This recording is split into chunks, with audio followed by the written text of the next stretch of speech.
Olá, eu sou Michel Alcoforado e voltamos aqui com o Caoscast. Você sabe que esse é o podcast do Grupo Consumoteca, onde a cada 15 dias a gente volta para poder fritar o cabeção com você. Já sabe também que eu não faço isso sozinho, faço isso muito bem acompanhado de uma trupe. Marina Roale, que é head de insights lá no grupo, veio. Oi, Marina. Olá. Carmela Moraes, Consumer Insights por lá, também veio. Oi, Carmela. Olá, caóticos. E ele, Wesley Xavier, Consumer Insights que saca tudo de periferia, tá por aqui também. Olá, pessoal. Tudo bem? Tudo bem, tudo bem. Feliz que você tá aqui. Wesley, vou começar por você, hein? Tô com uma duvidazinha aqui interna. Você que é um homem que atravessa as periferias do Brasil e tá sempre interessado pelas periferias de outros lugares também, por toda essa efervescência cultural. Quando é que você se sente orgulhoso? Ou quando é que você se sentiu latino, assim, sabe? Que momento que você olhou e você falou assim, putz, tá valendo a pena ser desse lugar de onde eu saí? Comida com tempero, Michel. Ah, eu também. Comida Mas qual é o teu prato com tempero. preferido? Olha, eu gosto de muitas variações que envolvam feijão com alguma gordurinha. Ah, feijoada. Vamos lá. Feijada, feijão tropeiro. Tem alguns pratos que eu não... Assim, que são criações das minhas tias, né? Que elas fazem geralmente quando se reúnem. Mas você vai chamar a gente quando? Mas o que é?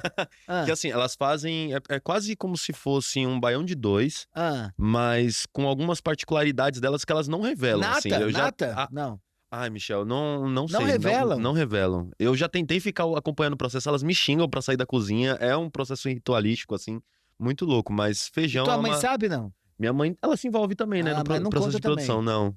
Não. Mas assim, feijão, acho que é uma das coisas que mais me chama atenção e que me leva pra um lugar de conforto, assim. E você sabe que a Lívia Barbosa, que é uma antropóloga importante, tem um livro que, se eu não me engano, se chama Arroz com Feijão, que ela vai mostrar esse bagulho mesmo. Que América Latina, do México ao Paraguai, essa mistura ou essa presença de arroz com feijão como dois protagonistas do prato latino é uma verdade, assim, é algo que nos une mesmo. Sim. E eu Baião acho que... de dois é a cara. E baião de dois é um negócio que é simples de fazer, mas é complexíssimo, né? Sim, pra ficar no ponto, né? Porque Sim. senão vira uma misturada, vira comida de porco, né? Outra história, né? Sim, total. Eu adoro baião de dois Acho que a também. caipirinha também é um ponto que quando eu penso assim... Bebidas também, né? A bebidas, gente gosta sim. de álcool e gordura, né? Isso aí que tem levado a gente até aqui. E vocês, meninas, quando é que vocês se sentem e despertam o seu orgulho latino? Eu acho que tem algumas produções musicais que a gente faz que eu acho que bate um orgulho, né? Eu acho que tem coisa que a gente tem aqui que não pulsa igual do lado de lá. Acho que ali bate um orgulhinho. Eu acho a música também, mas eu acho que o astral latino, assim, de vezes que, sei lá, viajei pra fora da América Latina e acho todo mundo chato e só acho as pessoas latinas legais e queridas e felizes. Isso é bom. O gestual acolhida latino, isso me dá orgulho. É aquela coisa por meio... todos, de qualquer país. Aquela gente... Acho que a gente é menos blasé, de modo geral. Óbvio que tem os blasé. E de quando encontra, assim, eu acho que também a coisa de me sentir latina quando eu tô fora da América Latina também. Acho que tem esse ponto. Você se sente O quê? latina quando você tá fora da América Latina? Me sinto mais, porque eu acho que por ser do Sul, talvez me sinta às vezes não tão distante, mas quando tá fora, desperta, assim. E daí isso, encontra as pessoas latinas, fica mais feliz, adora, abraça, conversa, fica amigo do... sei lá quem que encontra no meio da rua. Tem vários estudos também mostrando isso. Hoje eu tô citando autores, hein? A Sherry Ortner tem um livro que ela vai estudar a turma dela de formandos no high school lá nos Estados Unidos, no final dos anos 50, 58, se eu não me engano. E ela vai mostrar como, primeiro que a high school ela é quase um inventor da sociedade americana, né? Ela é quase um tubo de ensaio. Você olha pro high school ali, você consegue entender tudo. E ela vai mostrando como a própria cafeteria, né, a cantina da escola geravam essas aproximações. Então os brancos ficavam com os brancos, os pretos ficavam com os pretos, os latinos se aglutinavam em torno de si, criavam comunidades entre eles, e é esse retrato que você vai vendo fora, né? Que é uma coisa que acontece mesmo. Eu sou agarrado na comida também, Wesley, eu tô igual você, comida e bebida, com ou sem gordurinha, né, um pisco, né, que é uma maravilha, né, uma michelada, né? Um vinho. Um vinho, vinho também. Cheirinho, né? O cheirinho do tempero, né? Um bagulho de ceviche, né? Uma pimenta, uma coisa uma assim. pimenta, um taquito, né? Vambora. Essas comidas com milho, com banana, que são coisas sim. muito, muito latinas. Agridoce, a mistura agridoce. Olha, você que tá aí do outro lado Você já esqueceu deve... da limonada de coco, só queria te lembrar Limonada de coco, vocês já tomaram isso? Gente, Michel me não. converteu na limonada de Querida. coco. Onde Limonada toma de isso? Vocês coco. têm que ir à Colômbia. Toda É um pessoa que vai à negócio- Colômbia tem é que ir à surreal. Colômbia. Não É adianta surreal. tomar aqui que não é igual. É um negócio que tem na Colômbia, engorda, tá? Engorda bem. O problema é que você toma um e quer tomar todo e só isso.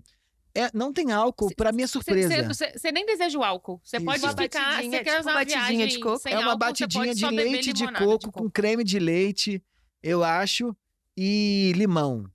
Mas E se bastante colocar álcool gelo. deve ficar bom Ai, também, uma né? vodiquinha Eu dentro. acho que álcool estraga. Sério, é um negócio tão perfeito que você não sente falta de álcool. Quem Você for a vai- Cartagena tem uma dica aqui, vá a La Mulata. Pra mim, a melhor limonada de coco de Cartagena inteira. La Mulata é um restaurante PFão, sabe assim? PF. Você foi no La Mulata? Fui, eu fui É. nos que você me indicou. La Mulata é um PFão, assim, vem uma morrada, que é um peixe comprido, assim. E a limonada de coco deles é um abraço. Você senta lá, é um calor de 85 graus, se suando e bica desidratando, e tá lá a limonada de coco te dando um abraço. Mas, olha, ó, você certamente aí do outro lado já deve ter ouvido a beça palavra latino há muito tempo, né? E pode ser impressão ou não, mas o que a gente vem observando, e as pesquisas têm mostrado isso também, é que tem um crescimento do orgulho em relação a essa latinidade. O povo da região, cada vez mais, tem olhado para esse cenário menos como preconceito, como falha ou como estigma, e mais como um símbolo mesmo de ostentação. E olha que interessante. Se há um tempo atrás, nós aqui, sobretudo no Brasil, seja de norte a sul, do Aipoque a Chuí, por aí vai, não sabíamos nem que éramos latinos e nem lembrávamos disso, agora isso tem virado até bandeira decorativa nas casas hipsters. O pessoal, antes de ir para Hot Yoga, sacode a bandeira latina, sou latino. O pessoal, antes de comer o orgânico da feira do MST, tenta fazer um prato latino. Bio do Insta ou do Tinder, né? Apenas um rapaz latino-americano. Esse é um clássico. Ai, Nossa, gente, tá no... Nossa, foge que é clássico. golpe, Bino. É tipo igual aquele assim, sou homem, mas faço terapia. É Ai, golpe. meu Deus do céu. Não entra nessa. Não. Gente, a pessoa... A libido vai no chão, né? A definição da pessoa sou apenas um rapaz Olha, latino-americano. Ai, deve ter muita gente que É mais cai nessa. frequente. Ah, É Michel, mas triste, mas convence, viu, acontece. Michel? É triste, Convence. mas É triste, mas Convence. acontece. Ah, gente, o mercado tá terrível mesmo, hein? Estão pegando qualquer coisa. E aí a pergunta que fica é, como é se enxergar como latino? Como a gente vai construindo essa latino-americanidade? E mais do que isso, como ao longo do processo, essa relação identitária vem se transformando? Você sabe se tem mudança, se tem transformação, tá mais do que na hora da gente dar nome aos bois. O boi. Nome aos bois. Marina Arruali, qual é o nome do boi de hoje? O nome aos bois de hoje é a nova onda latina, Michel. O que é isso? É um movimento que a gente vem identificando entre os países latinos, onde a gente está ressignificando a narrativa do que é ser latino.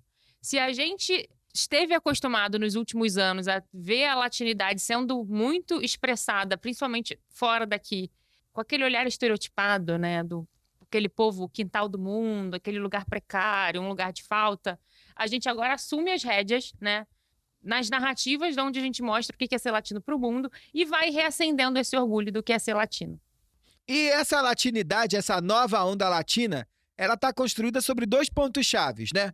O primeiro é a construção histórica da identidade latina e o segundo ponto, super importante, é a latinidade recriada. Marina, vamos começar do começo. O que é ou como se dá essa construção histórica da identidade latina? Tá, o ponto de partida aqui é que quando a gente fala de latinidade, a gente tem que pensar em que momento a gente olha para a América Latina enquanto um bloco, né? Enquanto unidade. Porque hoje a gente acorda aqui, eu tenho certeza que a gente acordou aqui, ninguém acordou. Ai, como que eu faço para ser latino-americano? A gente respondeu as perguntas aqui sobre onde você tem orgulho latino, mas são situações muito esporádicas, né? Não é uma coisa que está ali com a gente no dia a dia. E aí eu vou ter que fazer uma conexão aqui com um estudo que a gente fez. Foi até antes da pandemia, onde a gente passava por 7 países que uma marca queria entender ali como que eu faço para reforçar os meus pilares de latinidade no meu branding, como que eu faço para trazer a latinidade, porque isso é alguma coisa muito importante, eu quero me conectar com as pessoas enquanto isso acontecia. E aí tinha esse padrão que a gente ia entrevistar as pessoas, entender o que eram ícones de latinidade e tudo mais, mas ninguém se via e ninguém fazia questão de ser visto, de ser colocado como latino, né? Ninguém acordava e falava, meu Deus, como é que eu faço para entrar reforçar e para mostrar minha latinidade? Era algo muito conectado, né? Para a gente pensar a identidade latina, né? A gente tem que pensar nessa América Latina enquanto um bloco, mas em que momento cada latino, né? Cada pessoa com a sua nacionalidade está interessada em reforçar seus códigos e o pertencimento desse bloco. Que hoje ele é econômico, ele é cultural, ele é social, ele é um bloco de várias maneiras. Por exemplo, quando a gente pensa o público europeu, tem uma conexão fácil, onde a gente sabe que lá na Europa os países eles têm a questão nacionalista, mas eles se veem facilmente como um bloco econômico, isso vem reforçado por anos. Aqui, quando a gente olha historicamente o que é ser latino, muitas vezes a ideia do latino ela era construída pelo outro, e a gente vai vendo isso via estereótipos, em filme, em vários lugares, do que a gente parado para acordar e falar, oi, por que eu e o argentino somos latino e como é que a gente se conecta a partir disso? Ou como eu e o peruano nos fazemos latino. E aí tinha que fazer todo um trabalho, a gente tinha que percorrer 7 países para entender o que era o código de latinidade, como que elas traziam, que tipo de conteúdo, que tipo de padrões estéticos a gente tinha que trazer para reforçar essa tal da latinidade. E aí, no meio da pesquisa, a gente entendeu que se a gente fosse por esse caminho, a gente ia cair num lugar onde ninguém queria. E aí, o que a gente rebateu ali para a marca era, mas afinal, a quem interessa ser latino-americano? Porque você está pressupondo que teu público acorda todo dia, querendo consumir uma marca que fala, olha, nós somos latinos, mas quando você cai num lugar que você tenta criar lá, sei lá, a persona latina, a chance de você cair num cara colorido com um sombreiro, uma lhama no fundo, isso é um negócio extremamente estereotipado, onde a gente olha e fala, nossa, mas isso aqui, não sabe, a América Latina vai muito além disso.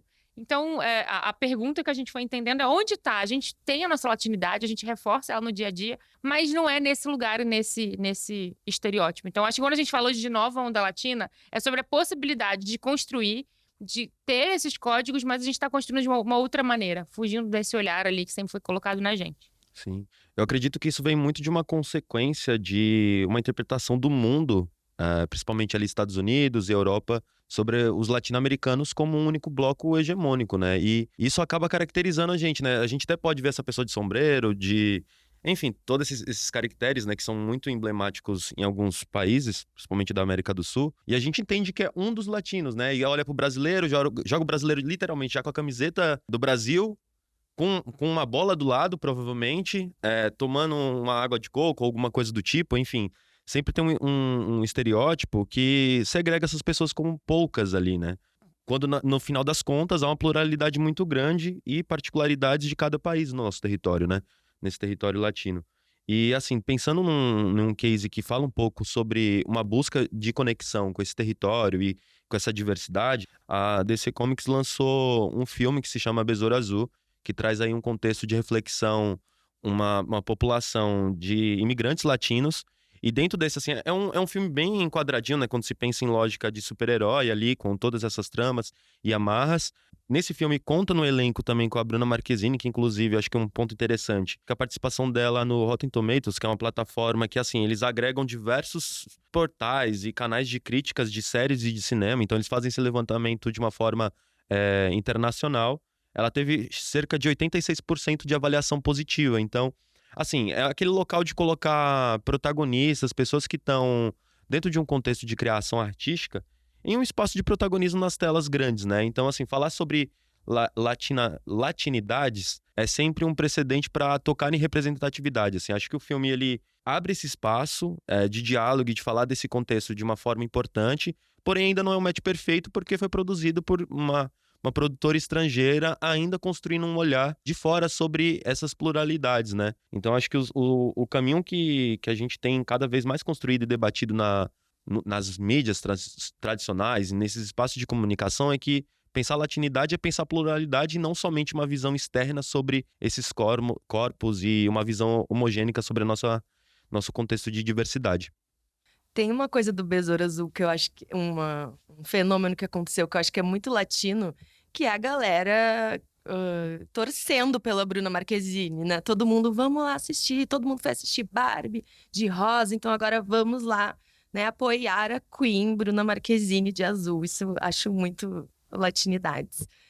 Mas com relação a isso que o Wesley estava falando, dessa visão americanizada, né, em cima da latinidade, Tem um dado interessante que o censo dos Estados Unidos tinha um erro ali no processamento, que eles consideravam latinos pessoas ali que tinham que falam língua hispanohablante, né? Então, só pessoas que falam espanhol. Então, eles não consideravam ali, teve um erro em 2019 que eles não consideraram o brasileiro dentro desse censo latino. Então, o número ali de imigrantes, né, hispanohablantes latinos dos Estados Unidos em 2019 foi calculado ali, né? Foi contabilizado 14 mil imigrantes. E em 2020, quando corrigiram esse equívoco, esse número mudou para 416 mil imigrantes, né? Então, tem essa questão, né, essa dúvida, né, se o brasileiro faz parte ou não, principalmente por causa da língua, né, por ser o único país aí que não fala espanhol. E, inclusive, a gente tem um dado de uma pesquisa que a gente fez recentemente aí sobre a América Latina. E os brasileiros são os que, de fato, menos se veem como latino, menos se percebem como latinos, principalmente por essa questão da língua e também pela visão que o mundo tem sobre os latinos, né? O Brasil, ele tá sempre ali sendo tratado como uma coisa separada. Então, os brasileiros ali, de fato, se sentem mais brasileiros do que latinos. Acaba que a língua ainda é uma barreira, assim. A gente agora tem feito um trabalho que a gente faz lá com o Trop, né? Fazendo o nosso jabá aqui, que ainda não ouviu nossos episódios de tropicalização com o Trop, ouçam, que a gente faz um mapeamento, né? Um monitoramento ali de data science, de ver o que as pessoas estão falando. É como a gente tem indicadores que a gente vai entendendo como tendências estão se disseminando na América Latina.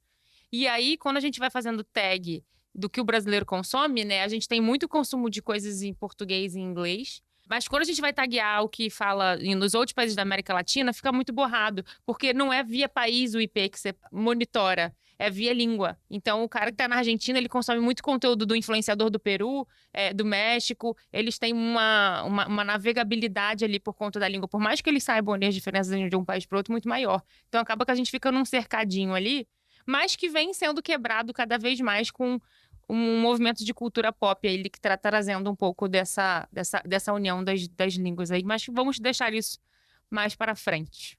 Assim, novamente, né, falando sobre essa visão que acaba segregando os latinos, tem um movimento muito forte dentro da indústria aí do cinema. Sempre quando se pensa em falar sobre algum contexto latino, seja em qualquer país, seja no Brasil, no México, enfim, em qualquer região, há um movimento de trazer algumas películas que são os famosos filtros amarelos. Esses filtros amarelos, eles têm um peso muito grande, porque sempre quando eles aparecem em contextos audiovisuais, nessas telas, eles retratam ali um ambiente árido, um ambiente que tem sujeira, de certa forma, há um movimento meio primitivo. E assim, eu vou trazer um exemplo bem supérfluo, assim, né? Mas que tem uma série de filmes, foram feitos vários. Machete, que é um filme que retrata ali a história de uma personagem, se eu não me engano, mexicana, e que ele tem uma jornada de meio que um super-herói, meio contra da lei, e sempre quando ele adentra dentro do território nativo dele, o filme fica completamente amarelo. Enfim, acho que uma coisa que acontece muito também no Brasil, no cinema brasileiro, são os filmes produzidos pelo Estúdio O2, né? Vamos lá trazer A Cidade de Deus aqui, um clássico dentro do cenário nacional, né, brasileiro e Tu visto. tinha quantos anos quando lançou? Michel, eu não me Já era recordo. nascido? Já. É mesmo? Eu sou de 95, né? Você tá velho já. Tu parece novinho, mas tu tá velho, né? Sim. E é muito louco, porque esse filme, ele é muito consagrado no cinema internacional, se torna muito popular no território brasileiro, e todos os adereços e personagens que estão ali entram em vários contextos, estampas de camiseta até hoje, enfim, fala muito sobre esse filme até hoje. Porém, é um filme que ele estereotipa muito os contextos de periferia, principalmente de São Paulo e de Rio de Janeiro, quando a gente pensa nessa população. E o filme é completamente amarelo.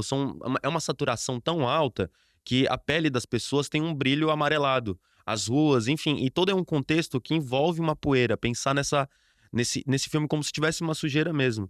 Em contraponto, também é um movimento do cinema americano de falar sobre a noite azul americana. E a noite azul americana é pensar em filmes que têm uma tonalidade mais azul, que vão caindo para uns tons frios. E sempre quando críticos vão discorrer sobre esse filtro em algumas produções, eles falam que é um filme que traz um ar leve, sutil, de calmaria.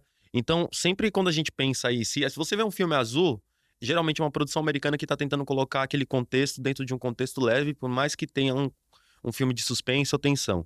Se tiver um filtro amarelo, eu acho que é muito importante a gente ter a seguinte pergunta na cabeça. Essa história, essa narrativa, ela realmente é justa? Porque caracterizar qualquer produção dentro de contexto latino-americano como algo sujo, acho que ainda é uma visão muito etnocêntrica sobre esse tipo de território e essas pessoas que se encontram neles. Um ponto interessante que eu acho quando a gente pensa na simbologia do termo latino, uma falta de unicidade que a gente tem do o que é latino, né? Acho que quando a gente pensa assim, o europeu, acho que a gente consegue fazer um mood board mental, assim, de coisas que são comum a todos esses países.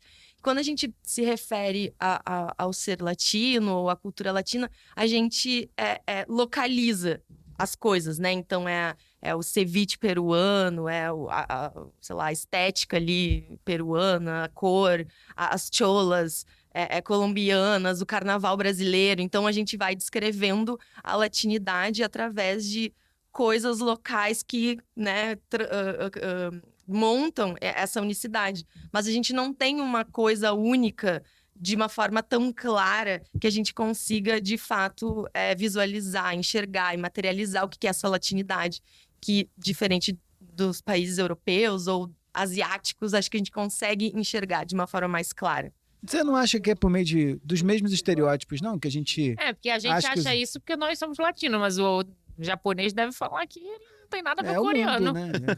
Não, deve não. Com certeza, eles né? Têm Eles têm uma sérias, rixa históricas, né? Você vai na Coreia, toda hora aparece alguém para falar das escravas coreanas, escravas sexuais. Eles têm uma dificuldade ali de relacionamento por conta de um passado difícil que eles tiveram com os japoneses. Mas eu fico pensando como é que a gente só constrói essa ideia de identidade, muitas das vezes, em relação à região, a determinados símbolos estéticos, como você estava colocando muito bem. Eu me lembro que uma vez eu morei na Argentina e a gente fazia aula com Graciela, que era uma senhora da Recoleta, daquelas com batom que escorre do lado, assim, sabe? Que fumou tanto, aquela coisa toda.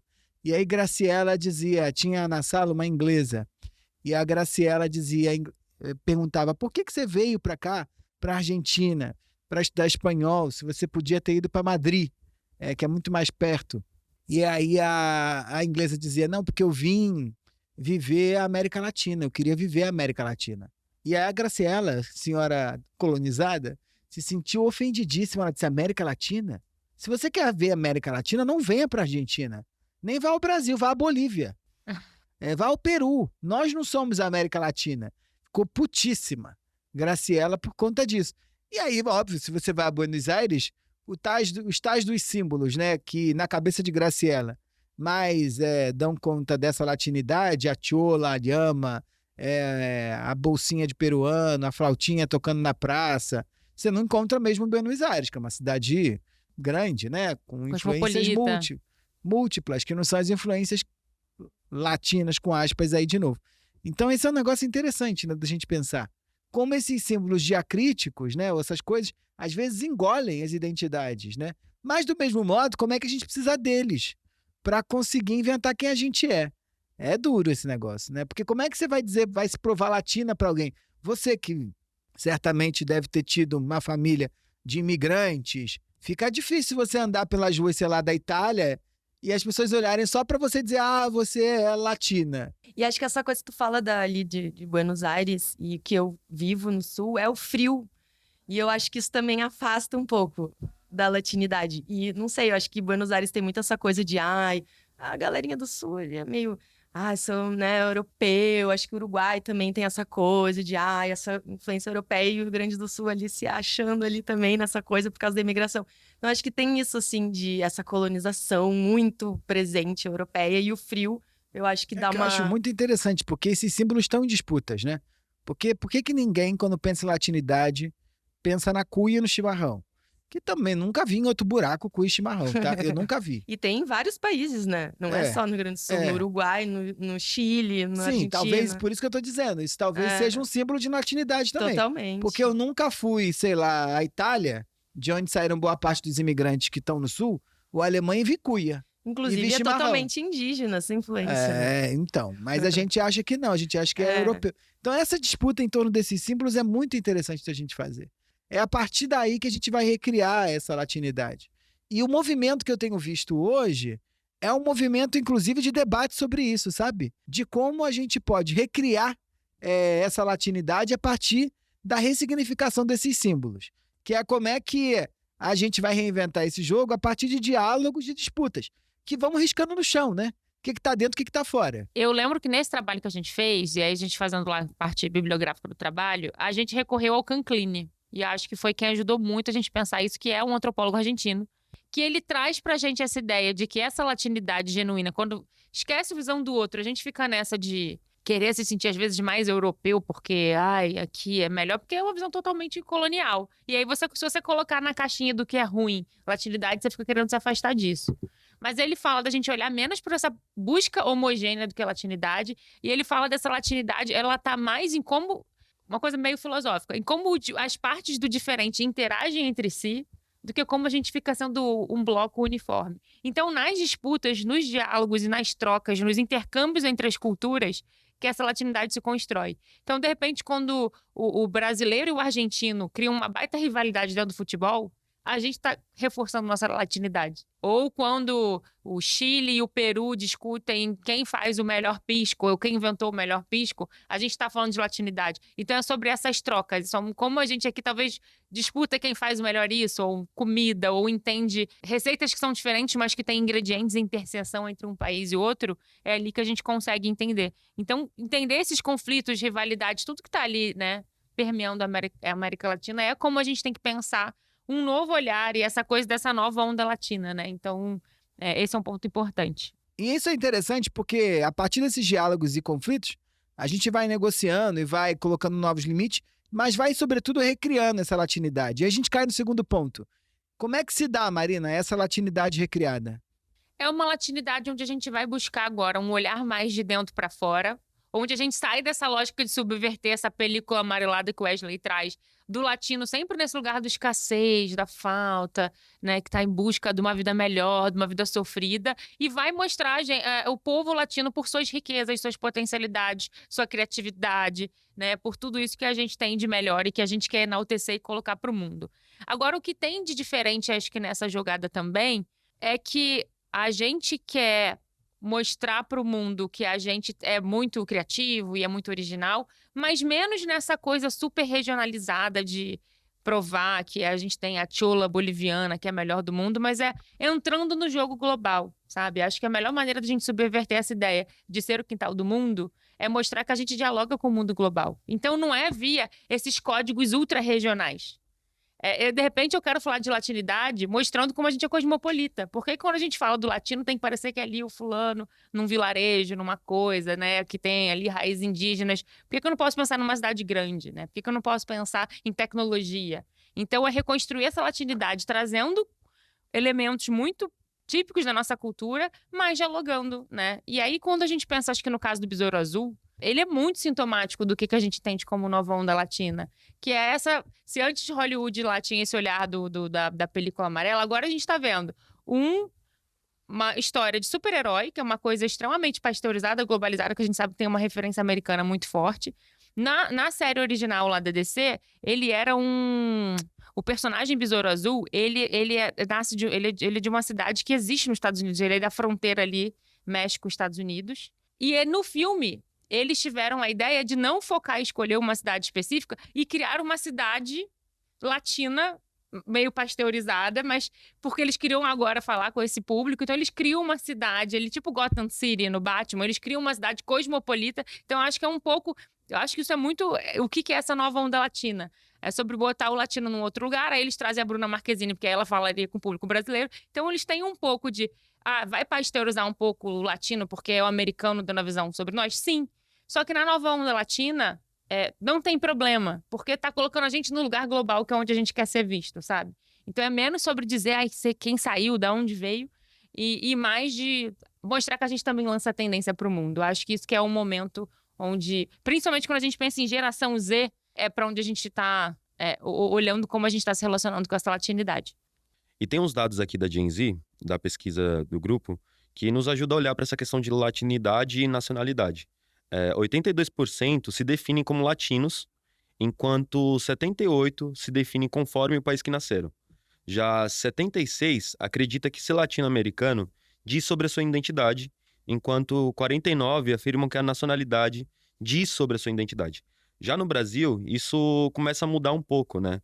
67% acredita que ser latino-americano diz sobre a sua identidade, enquanto 71% afirmam que a nacionalidade diz muito mais sobre a sua identidade, principalmente por conta do nosso idioma, da língua portuguesa. Então, assim, quando a gente começa a pensar sobre essas diferenças, as nomenclaturas elas começam a se transformar e ter uma evolução, né? A gente sai de país subdesenvolvido para pensar em países em desenvolvimento e agora pensar também sobre um sul global. E nesse movimento de construção de identidade, acaba que impacta nesse entendimento dentro do mundo, né? Sempre quando se pensava em um recorte latino, esses países eram considerados como países subdesenvolvidos.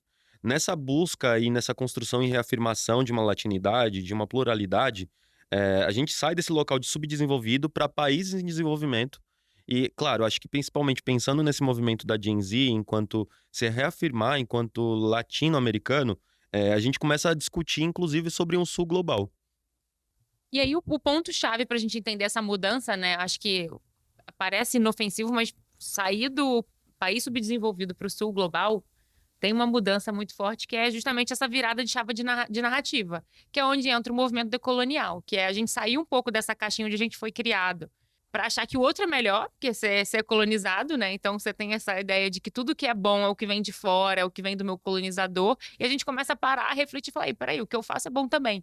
Que é o famoso síndrome do vira-lata, que a gente fala muito, né? E aí, quando a gente vai trazendo essas nomenclaturas e fala, não é que eu sou o subdesenvolvido ou antes do desenvolvimento, mas eu sou global, ou seja, eu também tô pautando o que acontece no mundo. É por isso que eu acho que esse movimento de nova onda latina, e quando a gente pensa em Gen Z, tem algo de inovador aí, que se a gente ficar debatendo quem é autor do quê, quem faz o quê, o que é a identidade pura de cada país, a gente não entra no global. Porque tudo que é global, em algum momento, vai ter que se pasteurizar um pouquinho, vai ter que fazer uma colagem de coisas que, senão você não entra, você não pauta. Então, quando a gente pensa hoje até em Rosalía, que não é latina, mas que dialoga muito com a cultura latina, com a estética latina, a gente sabe que tem um público mais purista que fica ali criticando, ela está se apropriando de elementos latinos.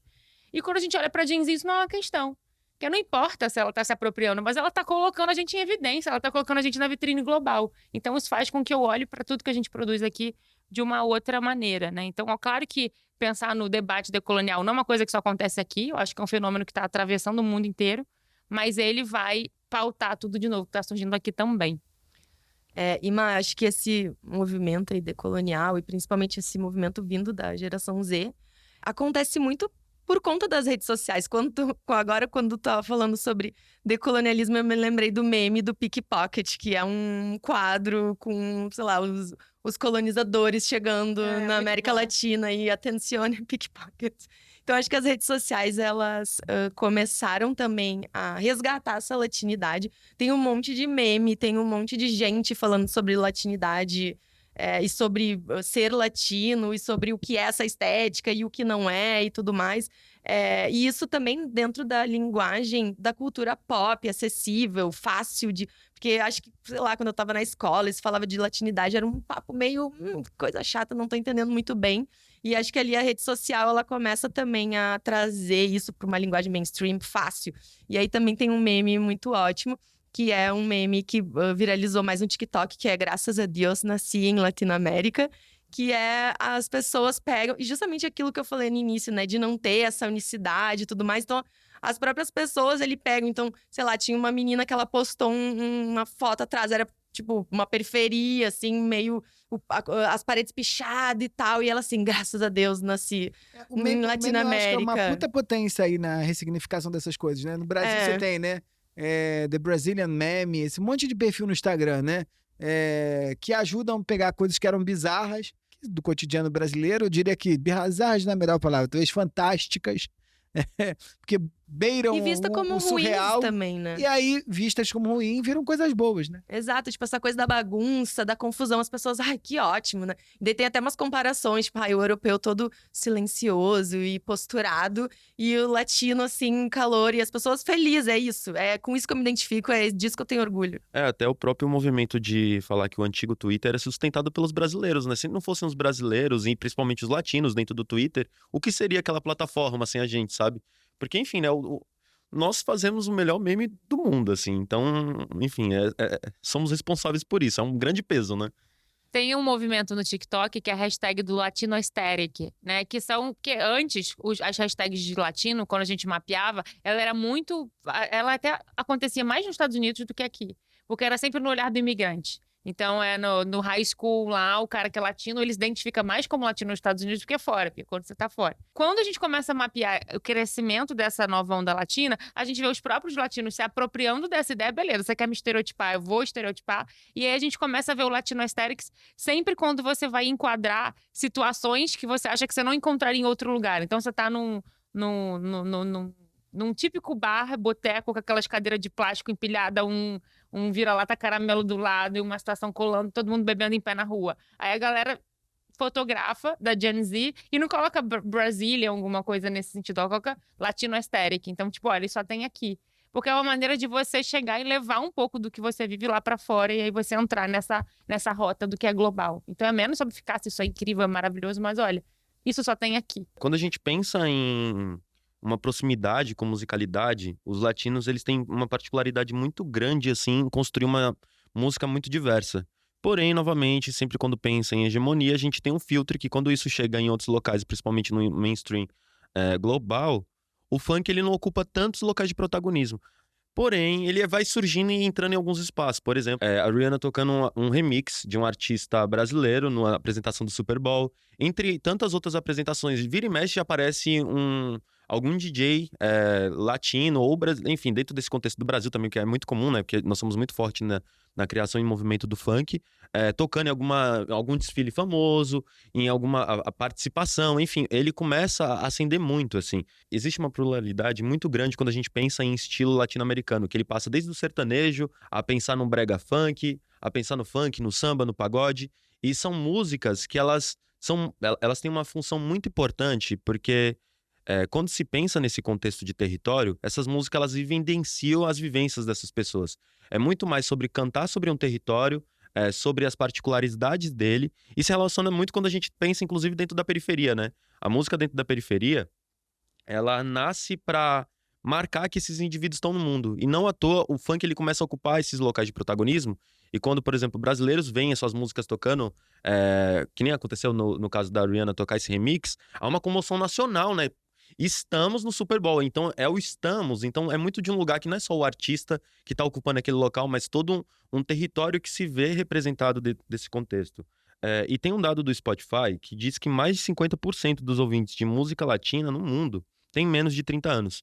E aí, quando a gente pensa nessa comoção, quem estava movimentando e pensando em memes era toda essa Gen Z, né, latina, falando sobre esse espaço de protagonismo e dessa importância. O contraponto que eu queria trazer, que é a questão de furto, né, e plágio. Acho que tem um pilar central pra gente entender o que a gente tá chamando aqui de nova onda latina, que é entender o cenário musical, né? Acho que a música, enquanto um produto de exportação, assim, e tudo que a gente produz aqui na América Latina, tem movimentado um mercado consumidor que ajuda a gente, tem ajudado muito a gente reconstruir a imagem do que é latino lá fora, né? Porque aí a gente consegue sair desse lugar da corrupção que a gente falou aqui, de falta e todas as questões, e ir para um lugar de riqueza, de produção e tudo mais. E claro que quando a gente fala de música latina, a gente não pode dizer que é tudo a mesma coisa, né? A gente sabe que música latina é diferente. A gente tem essa sofrência brasileira que vai do pagode ao brega, ao sertanejo, ou em outros países a gente tem ritmos como a bachata, por exemplo. Mas existe ali existem as particularidades rítmicas de cada lugar, mas existe uma coisa de unidade que é em torno do movimento, de dança, né? Que traz esse astral ali, que é o que, no fim, né, lá pra fora, passa como essa vibe latina. E o que a gente vê é que, conforme a gente for exportando isso pra fora, um ritmo vai levantando o outro, um vai retroalimentando o outro. E aí, quando a gente olha para a ascensão dessa música aqui, é importante a gente olhar para a geração Z. Esse ponto que o Wesley falou, por exemplo, de metade dos ouvintes de música latina hoje serem Gen Z, a gente tá falando de uma categoria Gen Z criada pelo Spotify, né? Porque acho que meu pai ouve música latina a vida inteira se ele ouve coisa que é produzida aqui. Mas eu acho que existe uma nova criação do que é a categoria latina pro mundo. E eu acho que é desse ponto que a gente traz do Nova Onda. Mas o que é esse novo ser latino? E aí a música, e aí o crescimento dessas músicas. Primeiro, na língua hispânica, não à toa, a Anitta entendeu que no processo de internacionalizar a carreira dela, ela tinha que primeiro ir pro espanhol, sair do Brasil com esse pezinho falando que ela é latina, pra agora ela chegar na brasilidade, onde ela começa a levar o funk pro mundo. E o próprio funk tá ganhando, acho que o Wesley tem bastante repertório pra falar disso, do funk começar a entrar pelas brechas ali, em remixes, em uma série de diálogo com outras sonoridades, como o trap, ele conseguiu entrar muito ali na língua espanhola, mas agora o funk, ele vai entrando. Então tem um pouco de uma colcha de retalhos de como esses ritmos eles vão se costurando e eles vão, a partir de si, criando coisas novas. Sim, isso, quando você fala sobre essa diversidade de gêneros, eu fico pensando como o senso do Spotify, quando ele define que é música latina, ele tá fazendo um recorte ali, claro, que não contempla diversos outros públicos, e isso fala muito sobre uma ausência de entendimento sobre essa pluralidade. Então, por exemplo, pensar funk não é sobre pensar só um único funk. Existem diversos subgêneros, inclusive, dentro desse movimento. E então é uma indústria produzindo um tipo de conhecimento que tira notoriedade, tira o poder de criação e criatividade desses artistas, né? E vide desse movimento, assim, há um caso aqui que eu acho que é muito importante a gente discutir nesse episódio, que é o processo de plágio e de roubo de propriedade intelectual e criativa de artistas, de músicos brasileiros, enfim, latinos. Esse caso aconteceu no Brasil, que é do DJ Musão. Ele estava num set onde que também tinha um artista internacional, que é o Diplo, que faz parte do grupo Major Lazer, e sumiu um pendrive nesse dia do Musão. Sumiu um pendrive com diversos sets e composições ali autorais dele, mashups, enfim, criações do zero. E semanas depois, o que acontece? O Diplo lança uma música com os traços e com remix do Musão. E assim, é uma coisa que é muito importante a gente discutir, né? Como ele se sentiu autoral. E assim, é um artista grande, né? Reconhecido internacionalmente. Ele lança um remix de um artista que ele viu num rolê brasileiro, sem ao menos mencionar ele ou citar ele, falando que era uma propriedade intelectual de outro artista. Então é sobre muito um lugar de usurpar um conhecimento e não o reconhecer como autêntico. Reafirmar aquele local de que brasileiros, latino-americanos são um grupo homogêneo que não tem uma propriedade intelectual e de criação de conteúdo nesse mundo global. E a gente vê, assim, tô falando isso, assim, é um padrão, né, do colonizador. E, inclusive, a Marina falou antes da Rosalía, que, enfim, ela é espanhola, de certa forma, ali é um pouco posicionada dentro dessa música latina, desse pop latino. E ela é considerada latina porque ela fala espanhol, né? E tem essa questão aí de os hispanohablantes serem latinos e tudo mais. Mas, enfim, acho que a gente daqui também causa um pouco um desconforto, principalmente porque ela é reconhecida internacionalmente por ser uma artista latina. Então, o Grammy latino, ele considera artistas espanhóis latino. Eles consideram artistas espanhóis para a premiação, né? Então é um pouco confuso isso de um prêmio que é tão importante assim, que valoriza, que coloca o artista num outro patamar.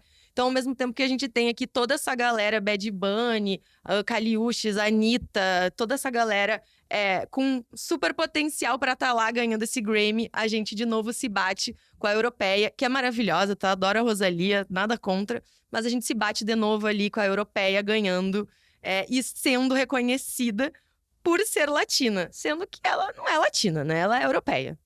Boa! Muito bom, hein? Tivemos esse papo aqui, repensando latinidade, repensando essas novas fronteiras da região e da nossa própria identidade.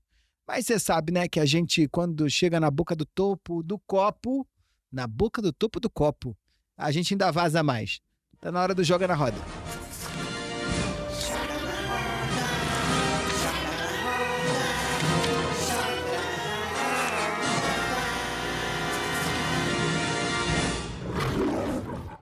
Carmela Moraes, que trazes? Olha, Michel, hoje eu trouxe uma plataforma, um streaming público e gratuito chamado Retina Latina. Que chique, gratuito. Gratuito. E que vale? Presta? Presta, porque tem só produções audiovisuais latinas. Então, é muito legal, porque sai um pouco também dessas superproduções, né? Tipo, Cidade de Deus e tal. E mostra ali também produções mais locais. Então, é bem legal para também se familiarizar aí com esse mundo audiovisual latino. Marina Roale, que trazes? Olha, eu trouxe uma newsletter Pra quem é pesquisador e Então, gosta hein, de ter moderna, né? referência, dado latino, que às vezes a gente tem dificuldade, chama Latinometrics. E aí eles vão trazendo ali quinzenalmente dados de diversos países, não só pensando na América Latina, mas eles vão pensando movimentos de diversas categorias de consumo ou da cultura de coisas que estão acontecendo. Então ele faz aquele apanhadão, que sempre vale estar de olho. E presta? Presta. Aí vai do que é seu interesse, né? E aí, enfim, não vai ser sempre direcionado. E trouxe também um arroba, da @complexica, tá lá no Instagram, que é uma influenciadora Jess Pádua, é uma brasileira que ela tá rodando a América Latina, então ela faz uns conteúdos bem interessantes Emprego também, dos meus sonhos, esse. com esse olhar das nossas culturas. O problema é que eu fiquei velho, aí você fica preocupado com um lençol, né, que você vai deitar. Mas se eu fosse jovem, eu fazia. Porque aí, quando você é jovem, você deita em qualquer lugar, divide cama com... Leva só um saco de dormir. Tudo vira aventura, né? tudo Tudo é aventura, história. experiência, Aí, né? na minha idade, eu não tenho dinheiro mais pra fazer do jeito que eu preciso fazer. Wesley Xavier, que trazes? Eu trago um filme, que é um filme que fala ali sobre uma família negra periférica do interior de Minas, que tá, enfim, lidando com diversos dilemas e alegrias dentro de um sistema que um governante fascista acabou de ascender. E é um filme que está sendo muito reconhecido quando se pensa em linguagem de cinema brasileiro, que é o Marte 1. Porra, e tá nas plataformas já? Opa, sim, ele eu já tô chegou doido pra já. assistir, mas tava só no cinema e eu fiquei um senhor ele de já tá idade, eu não vou disponível mais já. ao cinema. Ele tá disponível em algumas, tem... Vocês vão ao cinema, gente? Eu vou ao cinema. Eu Mas vou pra ao ver cinema. Barbie. Não, eu Não, vou com no cinema frequência. Vou no É cinema. mesmo? Cinema é meu rolê sozinho, E dizem que é maravilhoso, né? muito lindo. Eu E quero ver. é muito louco porque, assim, Marte 1 ele traz essa evidência dessa pluralidade de cores que é possível encontrar num contexto brasileiro de produção. Então, assim, não é o amarelo, não é o laranja, não é sobre essas películas, mas sobre uma diversidade de luzes que tem nesse nosso território. E é um filme, assim, muito, muito bonito. Que maravilha. Foi feito com dinheiro público, né? Importante que seja dito aqui, os editais potentes ajudando Sim, a gente a trazer novas linguagens é uma direção de para Gabriel dentro Martins. do cinema brasileiro. Gabriel Martins, eu estava no cinema, Gabriel não fui, Gabriel certamente ouve a gente. Eu não fui, mas vou ver agora, peço desculpa, porque eu não consigo ficar sentado 2 horas no cinema. Mas, Gente, eu amo a Eu experiência não do cinema. consigo Eu também. também, eu gosto. Eu amo. Eu não consigo. Mas fui ver Barbie. Bem colonizado. eu tô... Você Não, eu vejo vários. O que estiver passando, eu quero ir no cinema, sabe? Aí eu vai, vou- mas com que frequência? Eu vou pelo menos 2 vezes no mês, assim, eu acho que eu vou no cinema. É mesmo, Marina. Marina, você é Final de old school, semana. né? Eu sou. Vai você e o bonde da terceira idade. Ah, é, lá no meu bairro é o bonde da terceira. Eu devo ser a pessoa Mas eu- mais jovem do cinema. Imagina. É que tem um cinema de rua, tem um cinema na minha rua. Ah, Isso me impacta, legal. sabe? Quando você quer sair de casa, mas não quer ir muito longe. Cinema aí ser eu de vou ali rua no muda. cinema. Muda, né? Aí eu vou com o cinema com Tem que ir frequência num por isso. shopping pra Ah, ir é no verdade. cinema. Isso mudou a minha experiência É, por aqui em isso. São Paulo, eu cinema vou de muito ao rua. cinema Porto quando eu Alegre. Não quando eu tem. viajo. Não É bizarro isso. Ah, Quando eu viajo, eu vou nossa, muito. Eu nunca vou. Pra mesmo. ver cinema documentário. Eu vou muito a cinema quando eu viajo. Porque aí eu vou ver coisas que eu não vou ver aqui. Eu vi filmes legal. muito bons fora. Bora!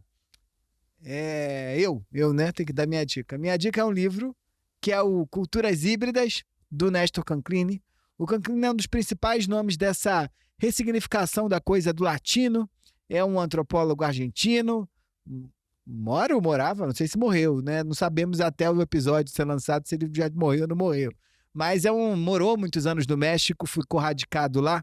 E tem um livro fundamental, que é esse que eu já disse, que é Culturas Híbridas, onde ele vai mostrando como a latinidade se negocia, ou se transforma, ou se conecta com essa modernidade que chegou por aqui pela metade, né? E a gente ainda vem entendendo que tipo de cultura é essa que sai daí.